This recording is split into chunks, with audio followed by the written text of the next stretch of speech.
সর্বপ্রথম বলবো যে সবচেয়ে ভালো লাগছে, কারণ নিজের যেটা চাওয়ার ছিল ওই চাওয়াটা পূরণ হয়েছে।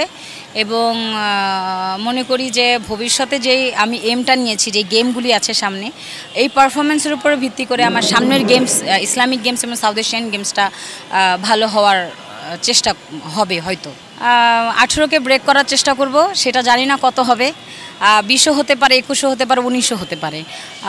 মানে 18 থেকে ব্রেক করার চেষ্টা করব, কারণ নিজের ব্যক্তিগত রেকর্ড যদি নিজেই বারবার ভাঙতে থাকি তাহলে কনফিডেন্ট লেভেলটা বাড়বে, কারণ আমার ক্যারিয়ারটা আরও অনেক লং টাইমের আছে।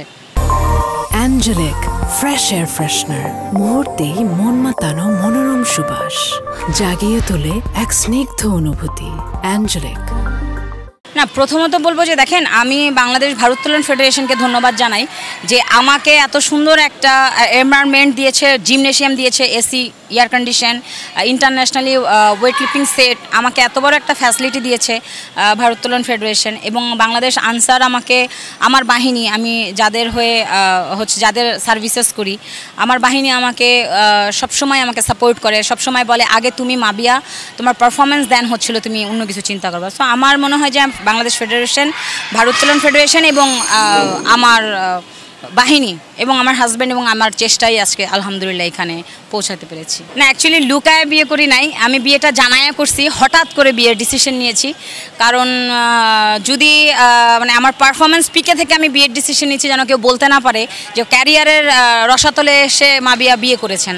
সবচেয়ে পিক পারফরমেন্সে বিয়ে করেছি, আলহামদুলিল্লাহ এখনও আছি। যদি আল্লাহ কোনো দিন আমাকে এই ওয়েট লিফটিং থেকে নিয়ে যায়, যেন সবচেয়ে পিক পারফরমেন্স থেকে চলে যাই। আমার মনে হয় সঠিক সময়ে লাইফের ডিসিশনটা নিয়েছি। 32 জন খেলোয়াড় এবং 8 জন কোচ এনগেজ এই সাউথ এশিয়ান গেমসের ক্যাম্পে। আমাদের 4 জায়গায় ক্যাম্প হচ্ছে, BKSP stadium, Dhaka stadium, army এবং বাগেরহাট। টোটাল 40 জন, 8 জন কোচ এবং 32 জন খেলোয়াড়, ছেলে মেয়ে মিলে। আমরা প্র্যাকটিস করে যাচ্ছি। ওয়েট লিফটিং সারা বছরই ট্রেনিং হয়। Army, answer, BGB, fire service ওরা সারা বছরই ট্রেনিংয়ে রাখে। এখন স্পেশাল ট্রেনিং হচ্ছে, যেহেতু সরকার এক্সট্রা টাকা দিচ্ছে সাব গেমসের উদ্দেশ্যে, সাউথ এশিয়ান গেমসের উদ্দেশ্যে। গত বছরও আমরা সাউথ এশিয়ান গেমসে কিন্তু সবচেয়ে বেশি মেডেল পেয়েছি, 13টা। এর মধ্যে 2টা গোল্ড, 6টা সিলভার, 5টা ব্রোঞ্জ। তো এবারে আমরা আশা করছি যে এই মেডেল তালিকায় আমরা মোটামুটি শীর্ষে থাকব। এই পর্যন্ত ওর টোটাল 210, 92 স্ন্যাচ এবং 118 জার্ক। এইটা এই বাংলাদেশের ইতিহাসে মেয়েদের সবচেয়ে বেশি রেকর্ড। তো এই সাব গেমসের আগে হয়তো তারা আরও 5-7 কেজি বাড়বে। আমি আশা করতেছি যে সে সাউথ এশিয়ান গেমসে গোল্ড পাওয়ার চেষ্টা করবে আর কি। না, ইসলামিক সলিডারিটি গেমসও মেডেল পাইতে পারে, কারণ আমরা অতীতে 4th, 5th কিন্তু আমাদের শারিয়া সুলতানা সূচি 4th হয়েছিল 2013 সালে ইসলামিক সলিডারিটি গেমসে।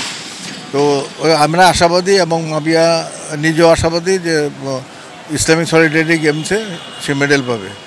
ওই ইয়েতে সে স্পেশাল ট্রেনিং করছে। তো আমরা সরকারি এনএসসি সাপোর্ট দিচ্ছে, অলিম্পিক সাপোর্ট দিচ্ছে, আমরা চেষ্টা করছি। আমরা আশা করছি যে একটা ভালো ফলাফল আমরা পেতে পারবো।